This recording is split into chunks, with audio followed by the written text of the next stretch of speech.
In this video, we're going to be looking at responsive web. Responsive web is a way for us to make things that are desktop much easier to display on mobile devices, tablets, stuff like that. Or if we start on a mobile device, we could then scale that design up to a desktop size. Now, when I started being a developer a long time ago, I always started with desktop and then I worked my way down. So it is a very hard habit to break because you should start off with your mobile view first and then work your way up, because I think it's 80% or more of websites start off as being viewed as a mobile view. And then they, desktop is whatever percentage of that afterward. And it shows because there's sometimes like a pizza place I really like. You go to order their stuff on a mobile device, and it's essentially a desktop view on a much smaller screen. And it is one of the places that I order from a lot less because I can't order without dropping the F word at least 40 times because I'm clicking the wrong thing, right? And so even think about not just the design, because for assignments or your own personal endeavors, you may want something that looks nice on different screen sizes, but think about customers too. If someone comes to your site and it sucks and it's meant to be viewed on desktop, but they're out with their buddies and they only have a phone, right? That is less business you are going to get. So it's not just a cool, artsy flow of styles from small to big or big to small, but it could also mean a drop in customers or an increase in customers if you're doing it right. And we could begin to start thinking about this. One of the tools we have are media queries. So what I'm going to do here is come in and I'm going to first off make a, fill out our general markup right here. And we're going to start off with the desktop first approach because there's kind of two ways you could tackle this. You either go from mobile to desktop or desktop to mobile, and we could still kind of get to the same areas. So let me go ahead and mark this up.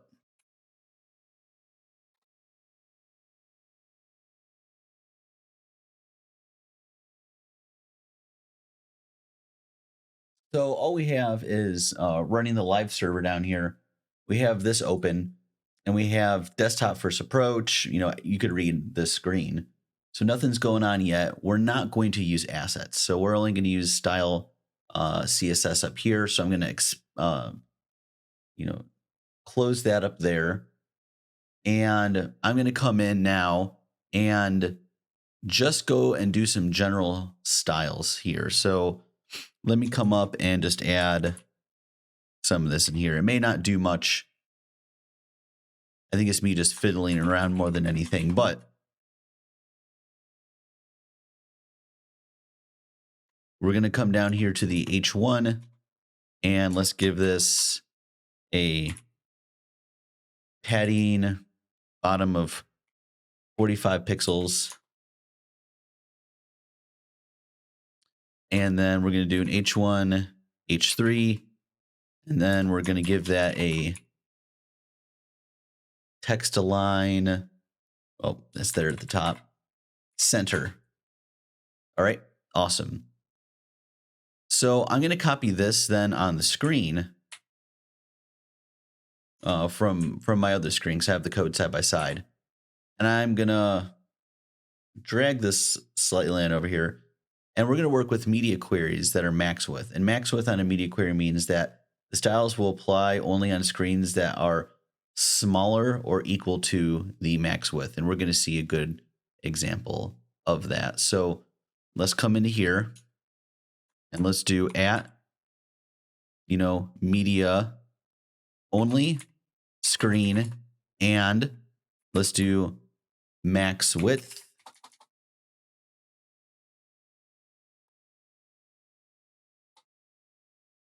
.768 or 68 pixels. And we're going to fill that out there, but we're going to end up deleting some of this stuff out. I have GitHub, was this Copilot on here. So if you see the text appear there, it's really just suggesting stuff to me. So If it gets annoying, let me know. I'll turn it off from my videos. Otherwise, only pay attention to the stuff I write. So we're going to do some stuff there with the H1 font size. Let's do a background color of, let's do light blue. Hit save to tighten that up. And then, I don't know, let's just play around with the font a little bit. I think the color is going to be much more noticeable, but I'm just going to do it this way anyways. So then we have this here, and I believe 768, there's different charts you could look at, and I'm pasting this from my other file. If the screen is, 768 or under, tablet size. And so what if I wanted to do mobile? So I'm going to copy and paste this on over just to save time, but it's the same process as we've done above here. I could come in here and save, and I'm going to do 580 because it was originally like 480 was what I was using, but I had to go into the dev tools and I have to shrink and expand the screen size to get this to set off. But we'll see here that since it says it'll only apply when the screens are smaller or equal to the max width, that means right now, this is just kind of hanging out right here. Let me see if I'm actually bringing in the CSS. So I am bringing it in, so that's good. And when it hits 768, it should go to, a background of light blue and then do this font stuff. And then when it goes to, 580 and under, it should become this purple color. So let's go ahead and test this out. We see it hits blue and then it hits purple. Those are kind of really close to each other. But let's go ahead and open our inspect tools here. And we can see we have 880 right here. So let's go to 768. Let's just go and type that in here. And now that it's blue. So that's pretty cool, right? So if we're looking for a desktop on downward, then the reason it's white originally and we have to move down is because the styles stop applying once we hit the value of 768.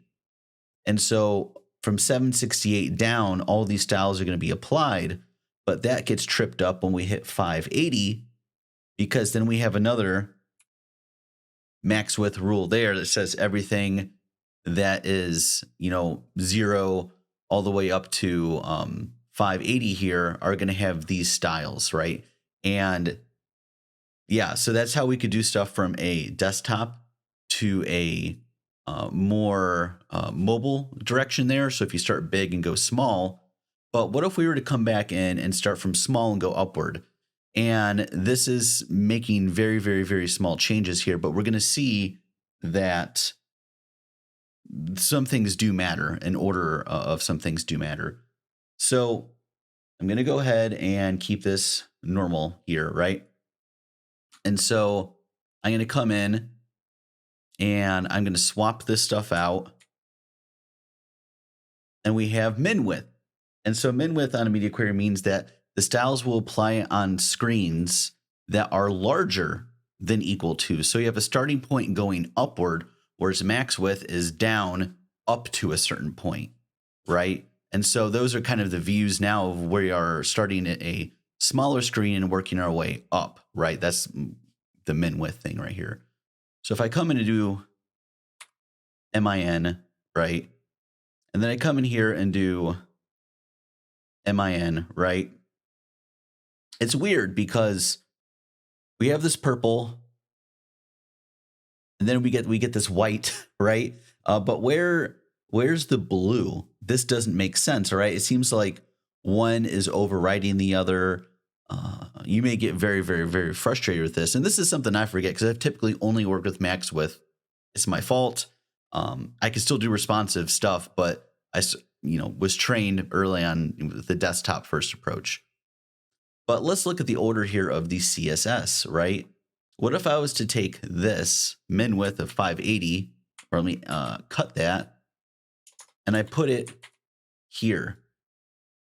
So now I'm getting this blue,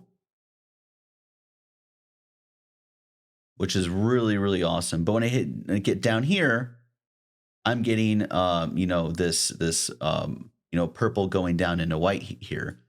So what's happening is that this is, let me actually bust open the Chrome tools here. So let me go to inspect and let me move this stuff on over. So if we're starting at a certain point and going up, right? Let's start down here and let's wait until we hit, what is the number at? We're at 580, right? So we go to 580 here.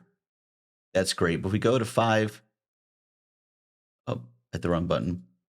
79, nothing is being, applied in these media queries, but we have these styles here. So let's come here and actually do a font size of let's do something weird, like 5 pixels.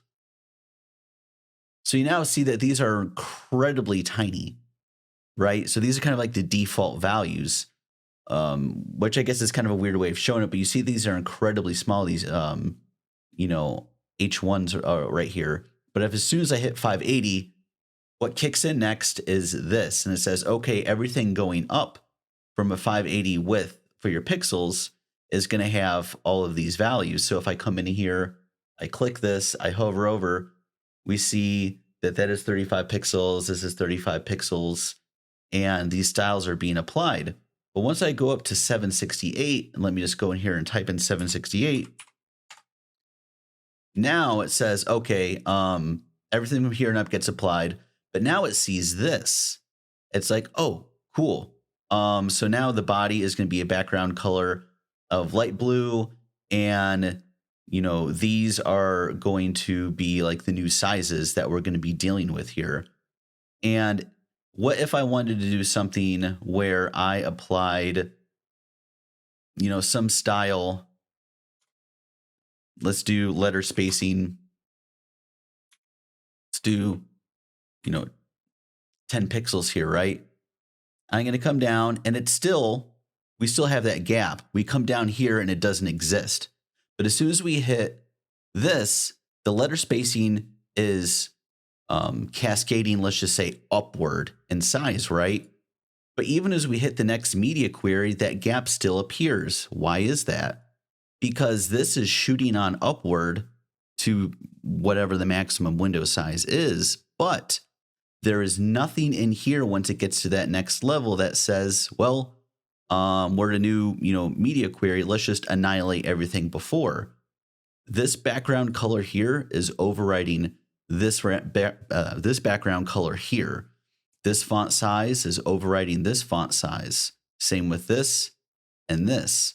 But the letter spacing doesn't have anything that's overriding it in the next media query level up. So keep that in mind as you start from a mobile first, which is what I strongly, strongly recommend. Don't be like me and start a habit, and it's very hard to break, right? Even though you can still get to the same spot, I have to do more work.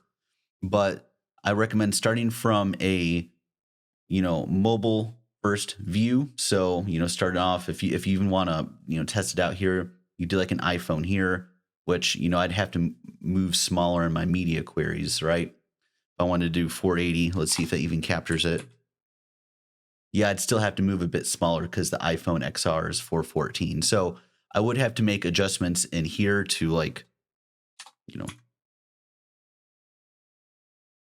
right now this is being applied, right? 410, this is, 414, so this is 4 pixels above. But this is what I recommend doing, starting small and then slowly working your way upward. And that's how you could get a much nicer design. But if you go from the other direction, you could do that too. But this is how you use media queries in a small, tiny nutshell. In the next section, we're going to look at Flexboxes or Flexbox and see how you can, in one line, very nicely and neatly align and group your elements. So I'll see y'all in just a second. All right, so in this section, we're going to be looking at Flexbox. We just got done looking at media queries going from desktop to, small phone size screens, and then from phone size screens all the way up to a desktop. And in this video, we're going to be looking at Flexbox, which is another really awesome tool you have. And we'll develop and will get better at over time. And it is a way to align rows on your page. And so that kind of doesn't make sense now as I'm saying it, but it's a nice way of when you have a bunch of stuff in a row on a page, when that page expands or gets smaller, it has some really unique and interesting ways of maintaining sizing, spacing, how stuff wraps around or doesn't wrap around. And it really does a lot of the mobile friendly work for you as you're expanding and contrasting your screen sizes. So right here, I have Flexbox Fun, I have a div, and then I'm going to have, hint, hint, a bunch of squares in here. And one thing you need to know is that whenever you do a Flexbox, you're always going to need a container. Now, that doesn't mean you have to name this container. I could have named this extra large cheese pizza, but you need a parent, and then you need the children nested below that are going to take over that, flexibility I'm about ready to show you. So if I come up into here, what I'm going to do is initially lay out some of the styling, and I'm going to copy and paste this one in because, I don't want to, the RGB stuff, that's just too much typing for me. So let's come in here and start adding some stuff.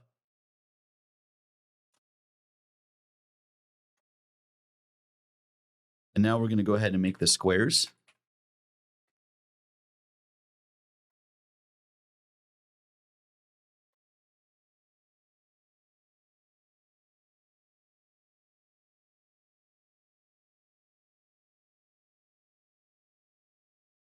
So now I have all of these right here. And let me actually change the width here. That's a typo. So I have width and height of 200 pixels, the background that's purplish. I have a padding, which maybe I should remove, but that's, not a gigantic deal right now.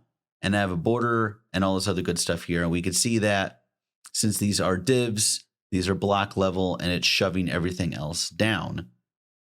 And what I want is for them to just appear in one row. So how do I do this? And I always come in above and I try to like waterfall in. So if there's a container and then I have children in there, I try to make sure my parent, class or my, if I have an ID or whatever, I try to group them all together. So if I'm scrolling down here, I'm roughly scrolling and seeing the same groupings as I move down here as well. So what I'm going to do is come into here and I type container. And then I'm going to do a border 1 pixel solid black. Let's give this a min height of, I don't know, let's just do 700 pixels, something random in there. And then I'm going to do a display Lex. And we notice now that we have this right here, then they're all in a row, which is really cool. So they used to be kind of almost like a column looking, right, all the way off to the side here. Now they're all together right here. So what you need to know is that when these things get like wrapped here, we've talked about inline or a block level element. Well, these are like flex items in here. So they're like a different conceptual thing than what we've used to be talking about, seeing in class. And so these go by different rules here. And so one thing that we could do is actually fix that so we could see our border here is now we have these all lined up and smashed together. But like I said, I want to place these evenly across this line or as evenly as we can here. So one thing that I like to do is be explicit. So I could come in here and do a flex direction. Let's do a row first. And I have a row. And so that's going to be the default, right? But if I wanted to do a column, it goes right back down to how it was before, except it's just, making these go all straight down. They're still flex items. And you saw the column. I get rid of my typos here. Column reverse 5, 4, 3, 2, 1. And you could do the same with a row, but we're just going to go back to row, work with our example here. So now that we're saying this is a flex, these are flex items, this is going across the x axis right here. And it may get slightly mathy, but there's going to be no equations here. So we have this, but we don't want them smushed together. So what do? We come down here and we could give this a gap of, let's just do some some responsive style. Let's do like 1.5 REM. So now we have a nice, little gaps in between here, which is, I think super cool, right? That gives us a nice little bit of space. I wouldn't necessarily say like padding, but it just breaks things up for us here. But then this is where the magic kind of starts coming into play.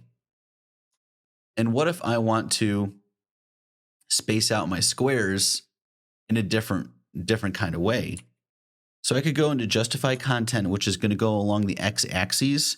And what if I wanted to do center? Now everything has been moved to the center and we have the gaps still in between, and you have the excess space, which is calculated on the outside. So as we come on in here, we see that there's no extra space here, but the gaps are still being respected. But as we come on in, it starts to not look as impressive or nice, right? And so one way we could potentially get around that is we could do something called flex flow. And then we could do a wrap.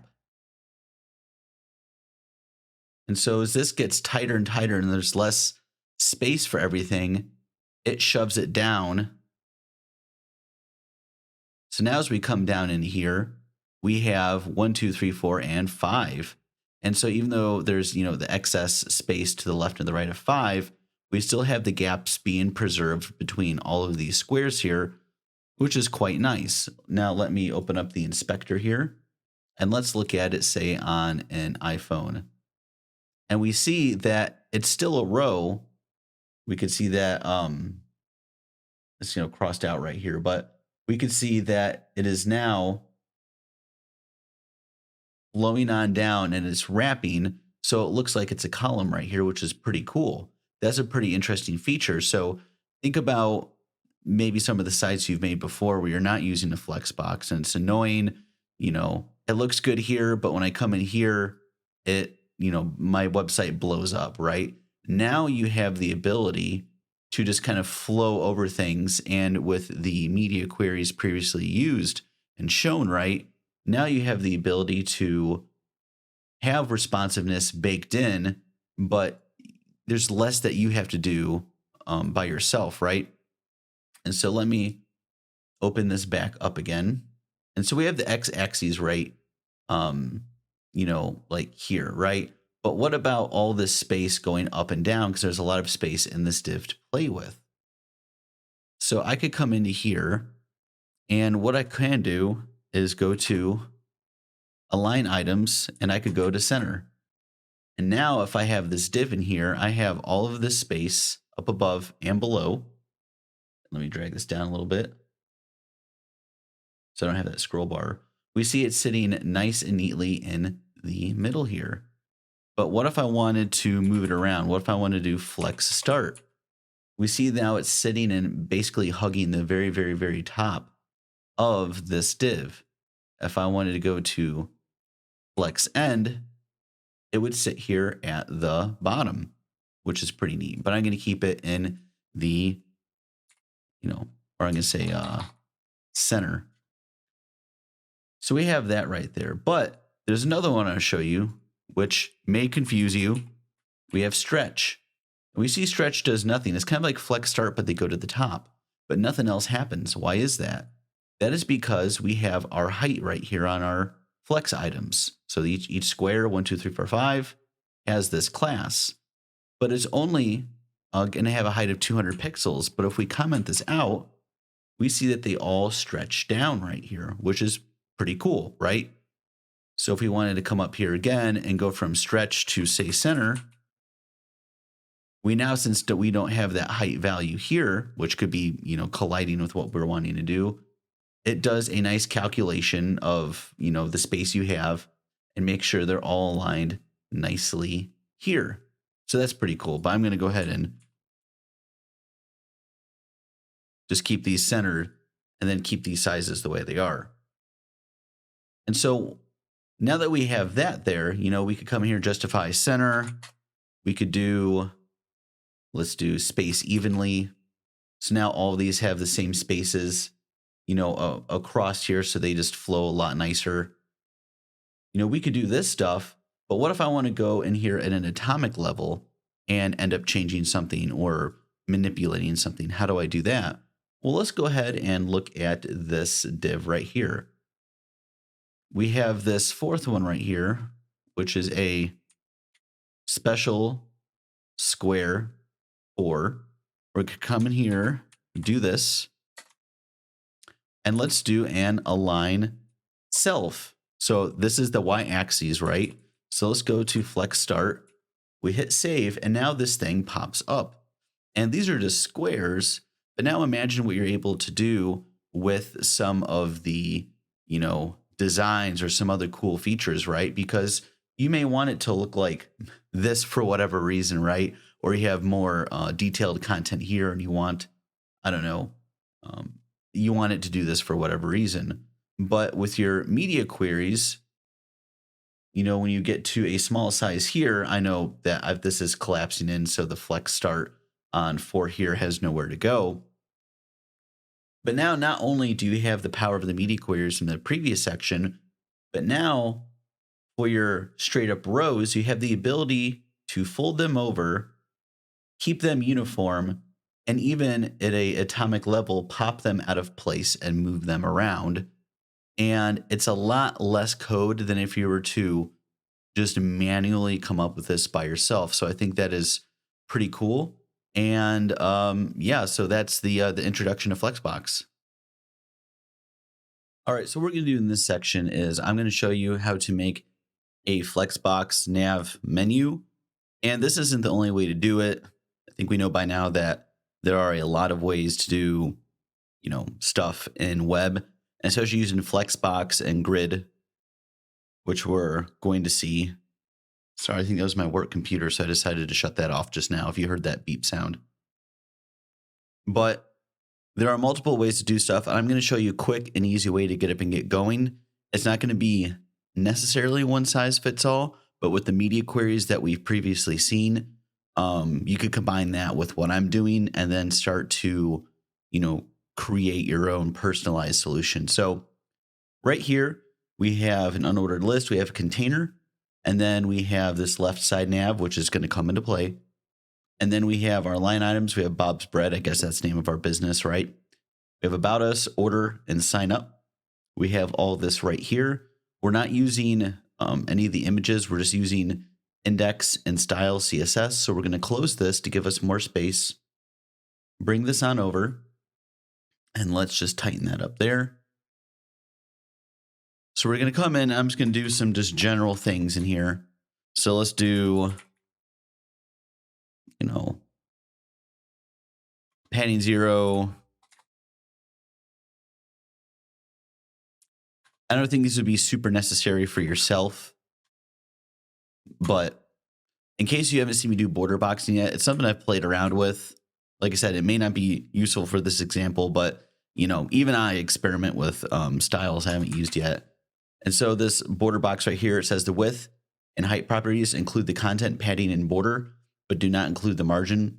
No, let's see. Note the padding and border will be inside of the box. Okay. So like I said, if you want to ignore this, you'll probably be just fine for the most part.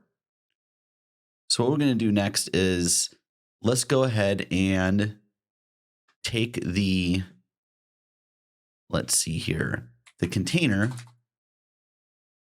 We'll use a little bit of AI right there. We'll come in and just delete it. So I still have GitHub, that Copilot on. So let's do a display, flex, and we see it straightens it up. It looks like utter trash because it's, the bullets and text are sitting on top of each other. But let's come in here and do a flex direction. Let's do a row. A little bit redundant right there, but I'd rather be explicit than not. And so let's come in and do a, let's see, justify content. It says space between here, but let's do a space space evenly. All right, so that looks a little bit better. Let's add a gap because I'm still, I want to still show off gaps because I think they're fun to use. And I don't know, I just think they're, a little bit better than using padding and, with Flex or Grid or whatever else. So I'm going to give it a background color. And right here, this looks terrible. So let's come in actually, and let's do a unordered list, and let's do a list style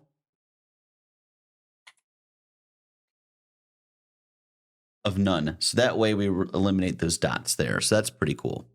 So let's come back into our container, which don't forget, whenever you have your Flexbox or Grid, you're always going to need like a container, and that's got to be wrapping the things that are going to become the Flex items.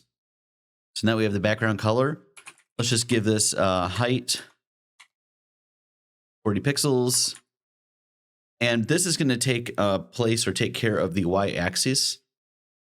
Because if you notice, they're sitting up above, but we want them to be a bit more centered.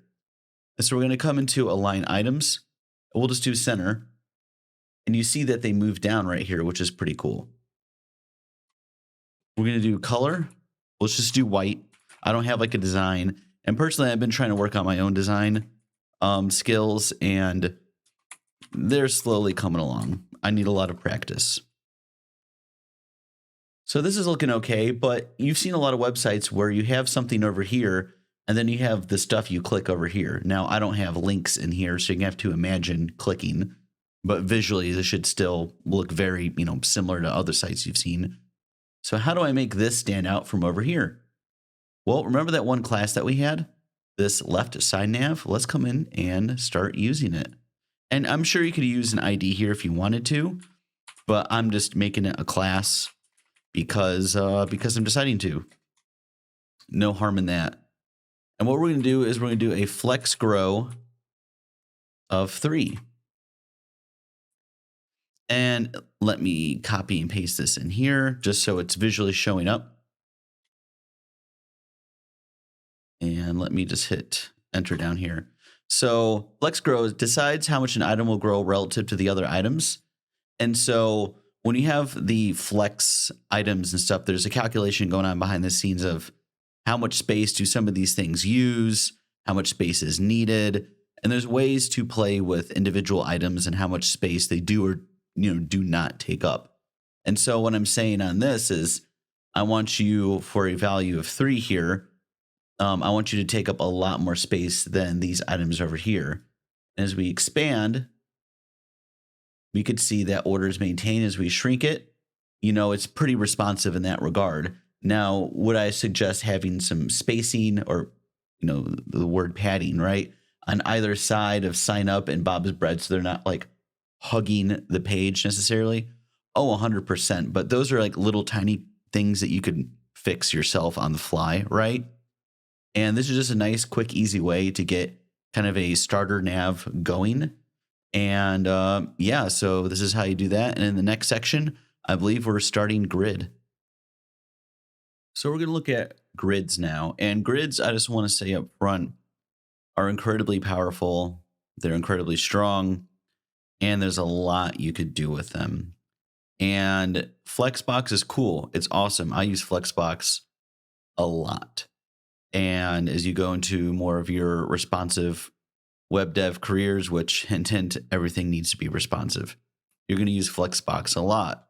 But you're going to have cases where you want to care more about than just one row of stuff. Maybe you want to do more complex-ish kind of styles. And so this grid intro I'm doing, this section and the next section, is not meant to just show you everything there is to know about grid. I didn't show you everything there is to know about Flexbox, but this is just to dip your toes into it, see the syntax, get some stuff going, and then hopefully as you need to do more expansive things, it makes more sense. So what we have here is a container. Just like Flexbox, grid, you need to have something that's going to wrap the stuff that are going to become the grid items in here. They'll have a class of square, and we have a bunch of numbers. So let's go into our styles here and let's just start sprucing this up a little bit here. So for time's sake, and because we've seen me do it before, I'm going to copy and paste this stuff in. And so all I did was just obviously change the background and do some stuff with the H1 here. So let's come down into the actual, you know what, let's do the squares first. So we're going to do a width 200 pixels. This should look a little bit familiar to the Flexbox example that I did.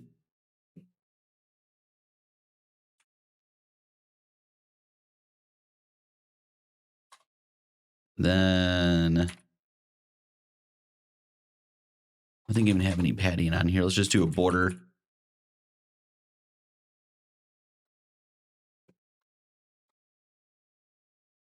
All right. So we have all these going down here. Cool. So what is the grid doing? Well, nothing yet because we haven't used it. So let's go to our container, which is wrapping all of these squares. And let's do a border here of 1 pixel solid red because we can. If you hear any loud chewing in the background, hopefully you shouldn't because this is a good microphone. That is my dog, Bernie. So we're going to come here and we're going to do display of grid. And you see that grid has done a whole lot for us. Video's over, time to go home. But Flex kind of just shoves these things on out right here and automatically has an opinion of where this should go. Grid, you have to have a lot more, you have a lot more influence and say out of the gate. And so I'm copying and pasting this comment in here. So we're going to see this thing called an FR, which is a fractional unit. And roughly means the portion of the,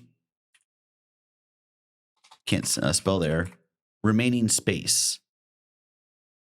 So let's do a very easy example because there's a lot of ways in grid when you look at other people's examples to do relatively the same thing. There's a lot of similar, I would say, notation, but I'm going to show you something I think that is just easy for beginners to do. So we have grid template columns, and we're going to use this function here of repeat. We're going to say for 1FR. Oh, this is kind of cool. Let me move this on over here.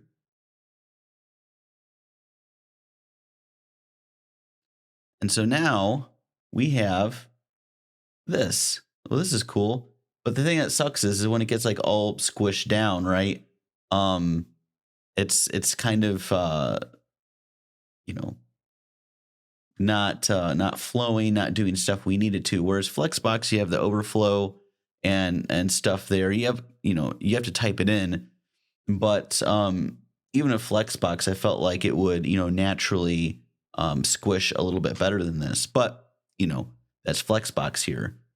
We see that there's a 4, which means we want 4 columns, which we have 1, 2, 3, 4. And we want it to use, as much space as it makes, sense there for 4 items to sit.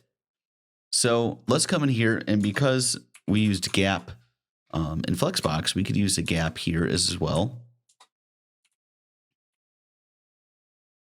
And I think I may have, there we go. And now you see before it was pressed up against each other, but now there's this, nice gap, between, these items here that necessarily wasn't before.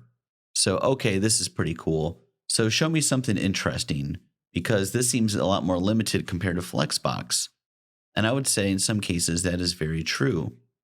But what if I was just to copy and paste this in, and this is for just time's sake, and I could explain this. And this is going from a desktop to a smaller screen size, so it's not from mobile first upward, so keep this in mind.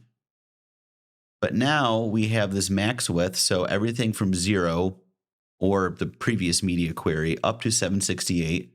I want this to have 2 columns, using about as much space as you probably need there. It's kind of just, evenly distributes the space as possible. So then I'm going to come down and I'm going to copy and paste some other code I have, which is just another media query for a size smaller. and we're just doing 508. We're just keeping it simple here. You would want to do like 480 or something around there for mobile. You'd have to look it up. And we want to basically go down to one column here. And I have some align, justify content coming in here to kind of tighten up a little bit nicer. But let's go ahead and come in, and we see, as it starts to get a little weird, and, it doesn't look that great here. We have to scroll sideways. And, there's other ways to control that, but this is just a loose example of how to, use a grid. We come in here and, oh, look, now it's going down to 2 as it starts to run out of space on either side here, which again, it may not be perfect, but now as we come in, it just has one column going straight down. And so you still may not be 100% convinced of grid compared to Flexbox, and there's definite cases to use one over the other. But in the next example, I think will be really good for showing you the absolute massive advantage that grid will have over Flexbox when you start doing more complicated stuff. So I'll see y'all in the next section in just a moment. Okay, in this section here, I'm going to show you something really cool, and that is grid template areas. And so before we were looking at, okay, we could say we want this many columns, we want them to take up, one fractional unit, and it doesn't have to be one FR. You could customize that stuff to your heart's end. I'm just trying to show you how to evenly space that stuff out. But here, what we could do is we could actually set specific parts within the container of where we want stuff to land. And it's pretty freaking cool. So for time's sake, what I'm going to do is I'm going to come into here, and this is a borrowed, updated thing from W3 schools. I forget exactly what example it was, but I'm going to come down here, and we're going to, my Bernie pictures are broken in here. Let's see here. Because this is the picture look at that cute guy. So let's come into here now, and we have this.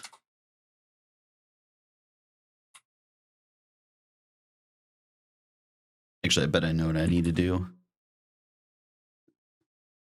There we go. That worked. Just had to exit out of it. So I'm going to go ahead and close this now because all we have is our index and our CSS in here. Give ourselves more space. And I realize I have item 1, item 2, item 3, and these could be named better. Item 6 is going before item 5. But this will make sense as it goes along and as I go through this example here. So sorry for the poorly named stuff. I just kind of wanted to get this together and show y'all how this works here. So let me tighten this up.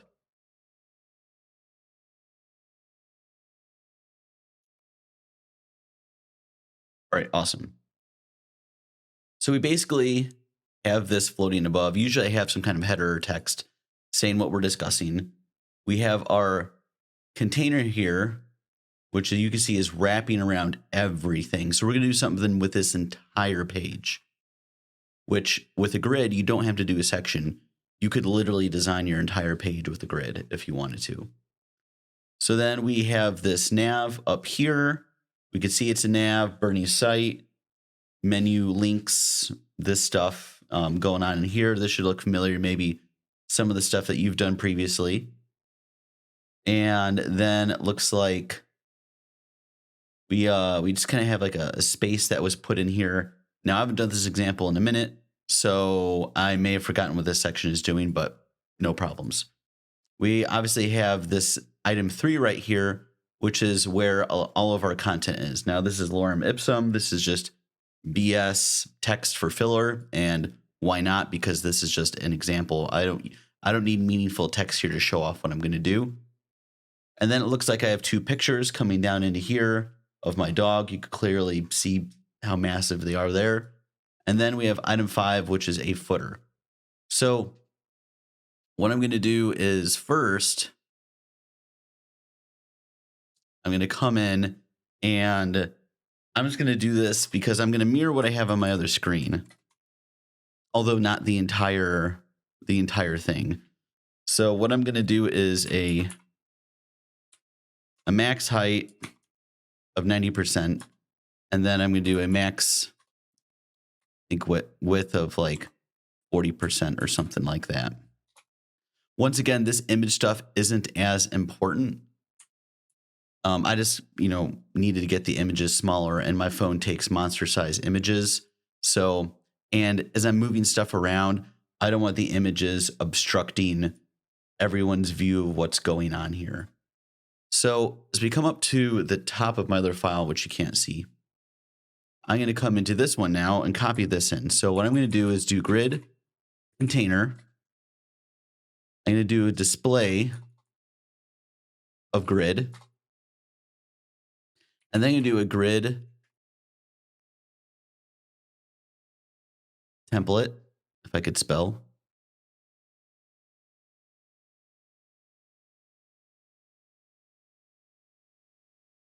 Grid template areas. Awesome. So I'm going to do this. Actually, it's not what I wanted to do. Sometimes I really hate this GitHub Copilot here because it's insanely annoying. And then I'm going to come to the end here. Like, it does stuff like that. I'm going to come down and do this again.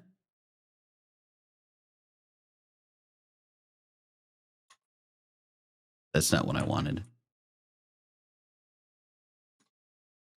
And how many do I have? So I have 4. So I have this. I kind of have to close it here. So the guess is, what am I going to do next here? So I have these template areas. You could tell that these are going to be like strings, right? You put strings inside of single or double quotes in most languages, right? So let's go ahead and let me do this.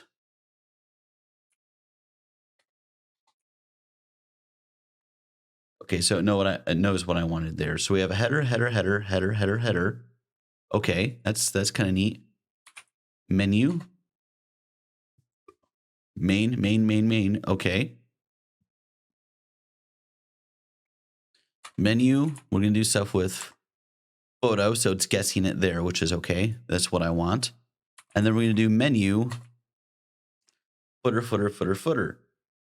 And it's kind of already slowly adjusting this stuff as is in here. And that's okay. You may wonder, what the heck is exactly going on here. But what I'm saying is, before where I would have, 4 comma, 1 FR, now I could explicitly name areas inside of the container. So I'm going to have 1, 2, 3, 4, 5, 6. You could think of columns there, which are going to be the header specifically named. I have these menus going down the side. Okay, that's neat. I have main, which you could probably think is going to be this text. I have some photos. Got my pictures of Bernie there. And then I have my footer, and I have footer links here. So how do you go about, using this stuff? And so let me come in and let me start coding here. And I'm looking at this stuff, and let me do this grid container. And let's do a font size of 30 pixels. All right, so everything's bigger. So, it's like, you're not really selling me on anything yet, right? So let's go to item 1 here.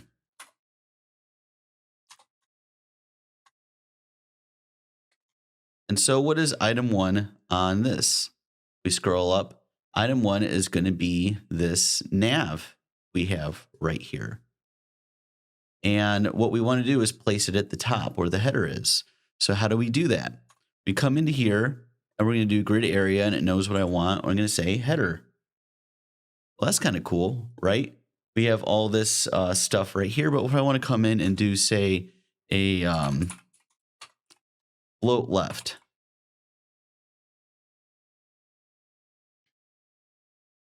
Okay, so that's not really helping out my case right there a whole lot, but that's fine. That's no big deal, because there's some other things I could have done to make this a little bit more smoother of a transition. but you'll see what's going on in just a moment here. So let's go ahead and also do the item 1. Then we're going to grab the H1 on the inside, and then we'll do a display. It was inline right there. I wanted on that. And then what I'm going to go to is the menu links next. And so we have the menu links right in here, which is this unordered list.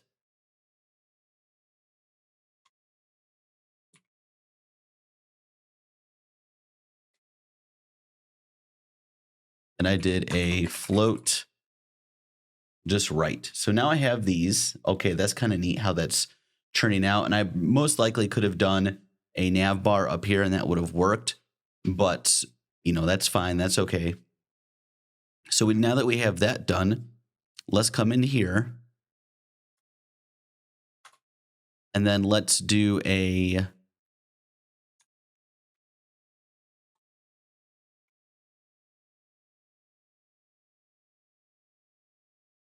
menu links LI. We're going to do a display in, okay, there we go. Display inline there. And then I think I wanted to come into the line item here.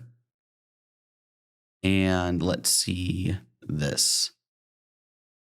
We're going to do a padding of 0 pixels on the top and bottom, and on the left and right, we're going to do 15 pixels. So as you see, we do have issues, right? We have responsive issues. Like with the grid in the previous example, I would want to adjust this when we go to like a tablet size, because you see it's kind of popping underneath here. But if we keep it right here, it's no big deal. We're still going to see this thing play on out. So now let's go to the links themselves. We're going to come into here. Let's do a text decoration none in a color black, which is fine with me. And then let's do a pseudo selector here. And let's do an A hover. And then we'll do a text decoration of, let's see, underline. So now when I come over, that's kind of cool, right? So these things are starting to line up here on that space.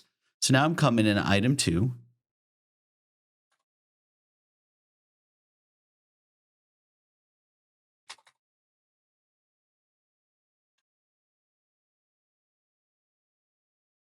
And this is going to go to grid area menu. We're going to take off that float there.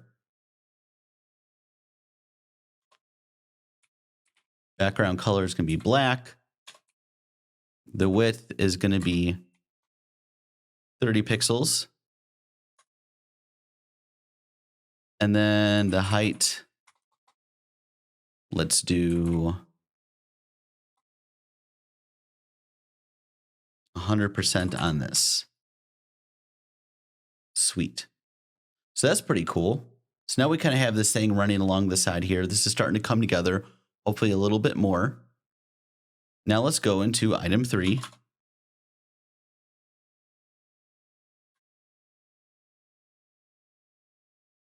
We're going to put this in main. Okay, this is starting to make sense, right? So we have the header all the way up here. We have, you know, menu, menu, menu. We have main, which is running alongside of here. Now let's go down, and what do we have next here? So we just did item number 3 here. So I think the next one I'm doing is, let's see, on my list here is item 5. And what we're going to do is the footer. And I think I did these a little out of order as I was going through and rewriting some of this stuff. So I apologize for that. But this is going to the footer.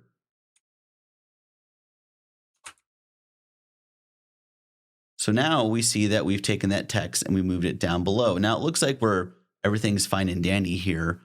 But let's go ahead and go in and manipulate those.